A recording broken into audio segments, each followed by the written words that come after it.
Good morning বন্ধুরা, তোমরা সবাই কেমন আছো? আশা করি তোমরা সবাই যে যেখান থেকে আমার এই ভিডিওটা দেখছো সবাই খুব ভালো আছো। আর আজকে রবিবার, আর আজকে আমাদের হোটেলের চতুর্থ দিন। আর এখন সকাল 10টা বাজে, আমাদের হোটেল ছেড়ে দিতে হবে। তো আমাদের এটা সব প্যাকিং হয়ে গেছে, আমরা রেডি হয়ে গেছি। এবার আমাদের হোটেল ছেড়ে দিতে হবে। আর আমাদের সন্ধ্যের ট্রেন 6:30টার ট্রেন আছে। তো চলো তোমরা সাথে সাথে দেখতে থাকো। আর এখন আমরা সকালে টিফিন করে তারপর আমরা বেরিয়ে পড়বো।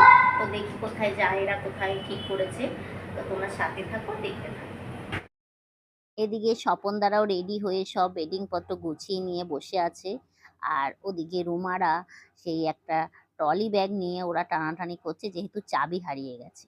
তারপর আমার বর গিয়ে আর ওই উত্তমদা দুজনে মিলে সেটাকে ঠিকঠাক করে আটকে নিয়ে তারপরে আমরা বেরিয়ে পড়ব। তো চলো তোমরা পুরো ভিডিওটা দেখতে থাকো, অবশ্যই তোমাদের ভালো লাগবে। আজকে আমরা সারা দিনটা কিভাবে কাটালাম সেটাই তোমাদের সাথে আজকে আমি শেয়ার করব। সত্যি বন্ধুরা, হোটেল ছাড়ার পর আমরা খুবই চিন্তা করছিলাম যে কোথায় থাকবো, কি করব সারাদিন। যেহেতু ঘুরতে যাওয়ার কোনো প্ল্যান নেই, আর ঘুরতে গেলেও সমস্যা, সেখান থেকে এসে আমাদের আবার ট্রেন ধরতে হবে, তার জন্য। তো এদিকে হোটেলে আমরা সবকিছু নিয়ে বেরিয়ে গেছি। আর হোটেলের লোকেরা এসে সবকিছুই ওদের ঘরের সবকিছু চেক করে নিল যে ঠিকঠাক আছে কিনা। তারপর ঘরে তালা দিয়ে দিল। তারপর আমরা নিচে চলে গেলাম। আর নিচে এত বড় বড় বেডিং নিয়ে তো আর যাওয়া যাবে না। তার জন্য আমরা হোটেল ম্যানেজারের সাথে কথা বলে নিয়েছিল তো দাদা ভাইরা, যে আমাদের যে বড় লাগেজ 3টে আছে সেগুলো আমরা হোটেলে রেখে যাব এবং সন্ধ্যাবেলা এসে নিয়ে যাব। আর নিজেদের প্রয়োজনীয় যেসব জিনিসপত্র ছিল সেগুলোই ছোট্ট ব্যাগে নিয়ে নিয়েছি। আর সেটা নিয়েই আমরা বেরিয়ে পড়ব। তো এই দেখো, এগুলো হোটেলের এক সাইডে আমাদের 3টে লাগেজ রেখে দেওয়া হলো। দিয়ে আর এদিকে রুমা রেডি হয়ে আগেই বেরিয়ে গেছে, অঞ্জলিও বেরিয়ে গেছে। আর ওর ছেলেটা দেখো এই ছাতা নিয়েই মানে এবার কান্নাকাটি আরম্ভ হয়ে যাবে। ছাতা খুলে দিয়েছে, ছাতাটা কেন বন্ধ করে দিয়েছে আবার, ওকে ছাতা দিতে হবে, এত রোদ্দুর। এখন কাঁদছে, ছাতা লাগবে। এই তো এই ছাতাটা কার? কি করবি? ছাতা নিবি? ছাতা নেবে? ছাতা দে না ওরাতে। তোর হাতে তো ছাতা। ওরে তোর হাতে তো ছাতা। এই যে ছাতা নেওয়ার জন্য কাঁদছে। ছেলে কাঁদছে, তুই কি করছিস? হ্যাঁ? ভালো খুলে দে, খুলে দে। এটা কি ভেঙে গেছে? হাওয়া এত জোরে হাওয়া। এই সাইড দাও, সাইড দাও, সামনে দিয়ে সরে দাও। এই বাবা গেছে, সরে দাও। সরে যা, গেছে। ছাতা তো অভিকে খুলে দেওয়া হলো। তারপর ওরা বাপ বাটা মিলে একটা ছাতা নিয়েছে, আর আমরা কেউ ছাতা নিয়েছে। আর তোমাদের দাদা ভাই দেখো গামছা মুড়ি দিয়েছে, আর গামছাটা ভেজাও ছিল, ওই একেবারে শুকিয়েও গেছে। তারপরে আমরা চলে আসলাম ক্যান্টিন হোটেল অ্যান্ড রেস্টুরেন্ট। এখানে বাঙালি খাবার সব কিছুই পাওয়া যায়। তো এখানে আমরা যে কদিন ছিলাম সে কদিন মানে ভাতটা এখানেই খেয়েছিলাম। আগের বারও এসে আমরা এখানে খেয়েছিলাম। এই হোটেলটার খাওয়াটা এত সুন্দর, তোমরা না আসলে একবার বুঝতেই পারবে না। একদম ঘরোয়া খাবার, কোনো রিচ নেই। আর খাবারগুলো দারুণ রান্না। তো এই দেখো, এখানে সবাই মিলে আমরা চলে আসলাম। আর এখান থেকে আমরা খেয়ে দিয়ে তারপরে বেরিয়ে পড়বো বাজারে। যেহেতু আমরা এখানে সকালে আর টিফিন করিনি, একেবারেই সকালে ভাত খেয়ে নিয়েছি। এখন প্রায় 11টা মতো বাজে। তো এখান থেকে ভাত খেয়ে তারপরে আমরা বাজারে যাব। আর আমাদের আজকে ভাতের সাথে দিয়েছিল ডাল, একটা পটল আলুর তরকারি, আর আমরা একটু মাছ ভাত নিয়েছিলাম। আর একটুখানি চিংড়ি মাছ দিয়ে একটা লাউয়ের তরকারি ছিল, আর চাটনি ছিল, আর পাঁপড় ছিল। তো খাবারটা খুবই ভালো ছিল, একদম নর্মাল, রিচও না। তো উত্তমদার তো খুবই পছন্দ। উত্তমদা যেহেতু গুঁড়ো লঙ্কা এগুলো পছন্দ করে না, তো এখানে সেরকমই একদম ঘরোয়া খাবার। উত্তমদা আসলে এখানেই এই হোটেলেই খাবার খায়। তারপরে আমরা চলে আসলাম মাছ বাজারে, যেহেতু আমাদের দুপুরেরও খাবারের ব্যবস্থা করতে হবে। তো এখান থেকে আমরা মাছ কিনে নিয়ে আর চালটা কিনে, আলু সবজি যা লাগে একটা মাছের ঝোল করতে, সেই ধনেপাতা টমেটো এগুলো দিয়ে আমরা রান্না করতে দিয়ে যাব। কারণ এখানেও না সুন্দর রান্নার ব্যবস্থা আছে, হোটেল আছে এখানে। সব কিছু কিনে দিলে তারা বেশ ঘরোয়াতে রান্না করে দেয়। তো আমাদের এখানে ওই যে আমরা প্রথম দিন এসেও আমরা মাছ ভাত খেয়েছি, তো এখান থেকে মাছ কিনে আর ভাত মানে চাল দিয়ে রান্না করে নিয়ে গিয়ে আমরা হোটেলে গিয়ে খেয়েছিলাম। সত্যি অসাধারণ রান্না। আর এইভাবে যদি খাওয়া হয় না, অনেকটা কম খরচাও হয়। তো এই দেখো, আমাদের যা যা প্রয়োজনীয় জিনিস লাগবে সেগুলো আমরা সব কিনে নিয়েছি। আর এই যে চলে এসেছি অদিতি রান্নাঘরে। এখানে মাছ মাংস এনে দিলে সব কিছুই রান্না করা হয়, সেভাবে লেখা আছে। তো যাই হোক এখানে উত্তমদারা প্রত্যেকদিনই আসে, এই কদিন এসেছিল এখান থেকে রান্না করে নিয়ে গেছে। এনাদের রান্নাটাও খুব সুন্দর।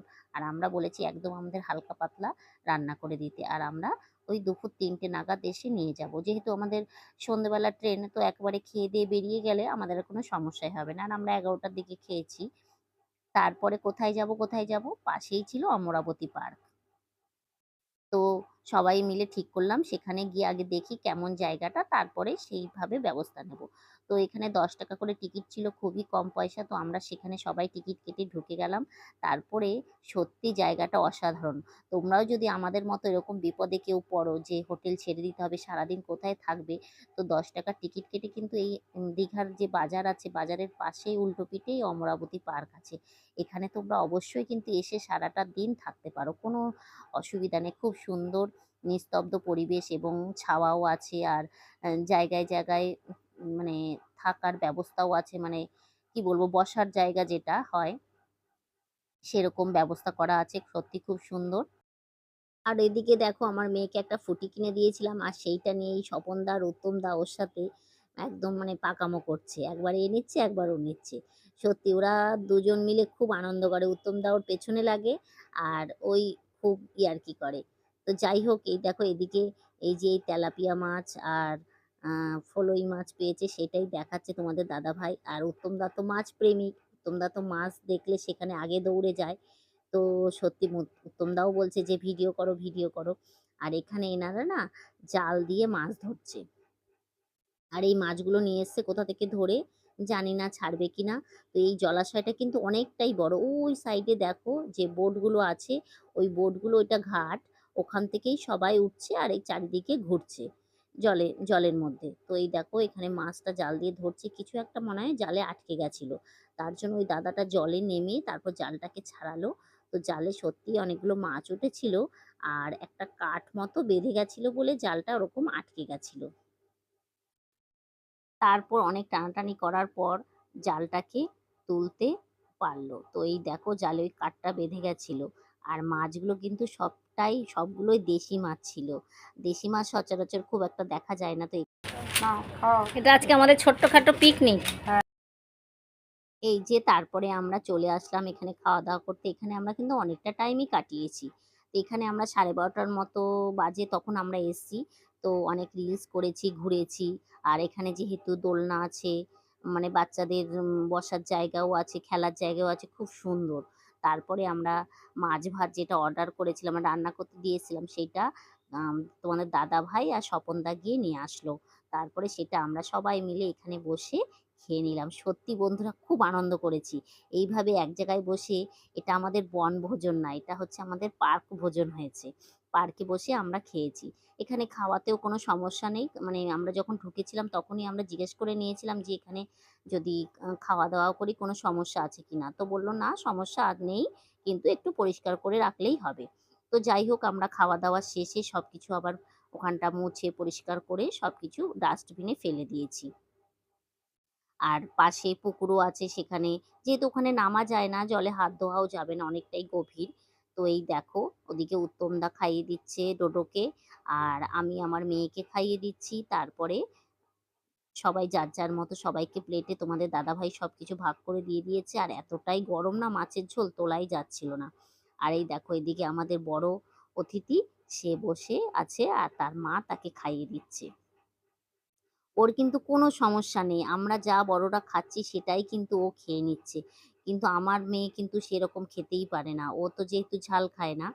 তারপরে এই দেখো তোমাদের দাদাভাই হাত চেটে পুটে খাচ্ছে। সত্যি মাছের ঝোলটা কিন্তু অসাধারণ ছিল। আর তোমাদের দাদাভাই ল্যাজা খেতে ভালোবাসে বলে ও ল্যাজাটা নিয়েছে। আর ওই যে দেখাচ্ছে মাথা হাফ দিয়েছে উত্তমদাকে আর হাফ ও নিয়েছে। তো আমরা এখান থেকে তারপর খাওয়া-দাওয়া সেরে কোনরকম হাত ধুয়ে, কারণ জলের একটু সমস্যা আছে অনেক দূরে, মানে সেই মেন গেটের ওখান থেকেই জল নিয়ে আসতে হয়েছে। সেখান থেকে এনে জল আমরা হাত ধুয়েছি। আর খাওয়ার জলটা আমরা কেনা জলটাই খেয়েছি। এই দেখো খাওয়া-দাওয়া সব কমপ্লিট করে নিয়ে তারপর আমরা সবাই বেরিয়ে পড়লাম এবার হোটেলে যেতে হবে, যেহেতু অনেকটাই বেলা হয়ে গেছে, 4:30 বেজে গেছে। এখান থেকে আমরা হোটেলে যাব, তারপর ওখান থেকে সব বেডিং পত্র নিয়ে স্টেশনের দিকে আমাদের রওনা দিতে হবে। তো এই দেখো যেতে যেতে চারিদিকে একটু ভিডিও করে নিলাম। আর এদিকটা না আসা হয়নি। এই দেখো রোমার ছেলে ওই যে মাছ নিয়ে খেলা করছে, ও কিন্তু জানে না আমি ভিডিও করছি। যেই বললাম যে বাবা তুই একটু দাঁড়া আমি একটু ছবি তুলি, তখনই বলছে যে না না।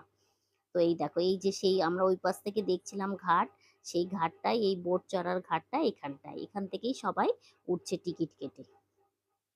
দুজন চললে একরকম টিকিট, দুটো মানে দুজনের বসার সিটে, তিনজন চললে, চারজন চললে সেইভাবেই যে যেমন লোক নিয়ে যাচ্ছে সেইভাবেই মানে বোর্ডে সেইভাবে সেট করা আছে, চার্ট করা আছে, সেইভাবেই পয়সা নিয়ে তারপর তারা বোর্ডে চড়ছে। পার্কটা কিন্তু অনেকটাই বড়, আর আর বাচ্চাদের নিয়ে সময় কাটানোর জন্য কিন্তু উপযুক্ত জায়গা। তো এই দেখো আমরা পার্কের ভেতর থেকে এখন বেরিয়ে আসলাম, আর এখন বিকেল 4-5টা বাজে। তো এখন আমরা যাবো আমাদের হোটেলে। ওটা আমার ব্যাগ আমার কাছে, ওটা হচ্ছে অঞ্জলির ব্যাগ। তো আমাদের হোটেলের সব ব্যাগগুলো রয়েছে, লাগেজগুলো রেখেছি, সেইগুলো নিয়ে আমরা বেরিয়ে পড়বো এবারে ট্রেন ধরতে। তো চলো বন্ধুরা, আর মোবাইলের চার্জও অনেকটা শেষ হয়ে গেছে, জানি না কতটা ভিডিও করতে পারবো, যতটা পারবো তোমাদের সাথে শেয়ার করবো। চলো। তো এই দেখো এই যে আমরা এখন স্টেশনের দিকে যাচ্ছি, আর এখন প্রায় 5:30 মতো বাজে, আর আমাদের 6:30টায় একটুখানি হোটেলে গিয়ে চার্জ দিয়ে নিয়েছি, মোবাইলটা একদম চার্জ ছিল না। তো তারপরে আমাদের এখন টোটো সেখানে যাচ্ছে, তো চলো তোমরা দেখে। তারপর আমরা চলে আসলাম দীঘা স্টেশনে, আর আমাদের হোটেল থেকে কিন্তু বেশিটা রাস্তা না, ওই 5 মিনিট মতো আসতে লেগেছে। যেহেতু আমাদের লাগেজ নিয়ে আসতে হয়েছে, এর জন্য টোটো নিতে হয়েছে, হেঁটে আসলে 10 মিনিট মতো লাগবে। তো এই দেখো তারপর আমরা সব কিছু নিয়ে প্ল্যাটফর্মের দিকে এগিয়ে যাবো, আর প্ল্যাটফর্মে ঢুকতেই না দেখছি প্ল্যাটফর্মটা পুরো ফাঁকা। কিন্তু যেহেতু এখন ট্রেন টাইম 6:30 বাজে, সেই তুলনায় কিন্তু লোকজন কম, তো আমাদের অতটা মাথায় আসেনি।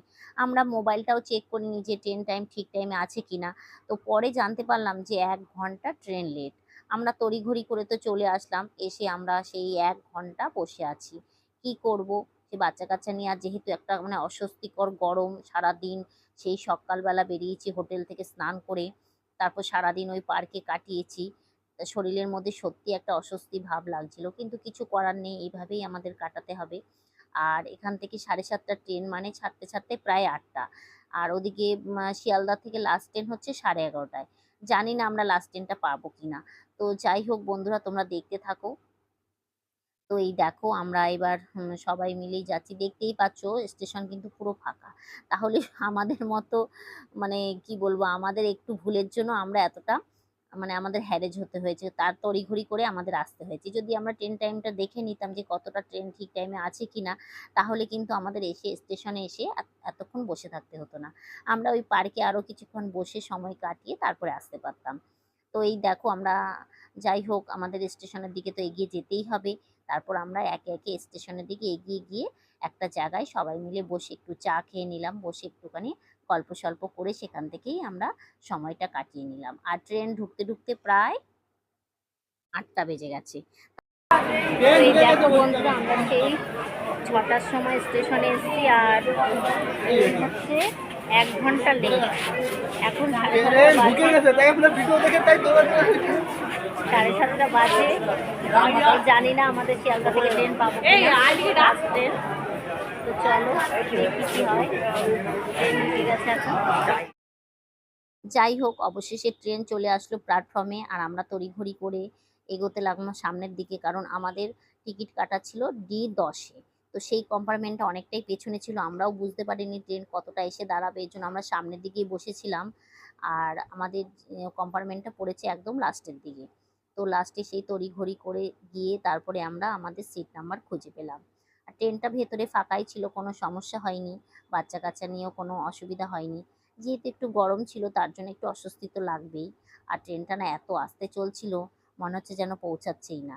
আমাদের 4 ঘন্টা মতো লেগেছে আসতে, কিন্তু ঠিক টাইমে যদি আমরা 6:30টায় ট্রেনটা পেয়ে যেতাম, আমরা মানে শিয়ালদা থেকে লাস্ট ট্রেনটা ধরে ধরে নিতাম। যেহেতু ট্রেনটা আসতেও লেট করেছে, আর যখন ছেড়েছে তারপরেও আস্তে আস্তে, যেহেতু সিগন্যাল পাচ্ছিল না বলে ট্রেনটা ছাড়তেও পারছিল না, একটু সমস্যা হচ্ছিল, তার জন্য আমরা অনেকটাই লেট হয়ে গেছি। 12টা বাজে, আমরা এখন যে হাওড়ায় নেমেছি, জানি না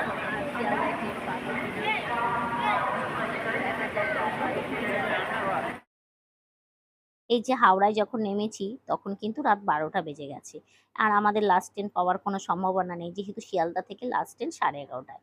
তো যাই হোক, আমাদের তো শিয়ালদায় গিয়ে ওয়েট করতেই হবে, আর ফার্স্ট ট্রেন মনে হয় 3টেতে। তো আমরা শিয়ালদায় গিয়ে তারপরে সবাই মিলে ওয়েট করলাম 2 ঘন্টা মতো। একটায় আমরা শিয়ালদায় পৌঁছে গেছি, 2 ঘন্টা মতো ওখানে বসে থেকে ফার্স্ট ট্রেন ধরে তারপরে আমরা বাড়ি গেছি। তো এই দেখো, এখানে এসে আমরা তারপরে ট্যাক্সি পেয়ে গেলাম, আর ট্যাক্সি করে নিয়েই তারপরে আমরা শিয়ালদায় পৌঁছে যাব। আর আজকের ভিডিওটা তোমাদের কেমন লেগেছে অবশ্যই কিন্তু জানিও। আর যদি তোমাদের ভালো লেগে থাকে তোমরা একটা লাইক আর কমেন্ট করে পাশে থেকো আমার পরিবারের সাথে। দেখা হচ্ছে পরের ব্লগে। আজকে এই পর্যন্তই রাখলাম। টাটা বন্ধুরা।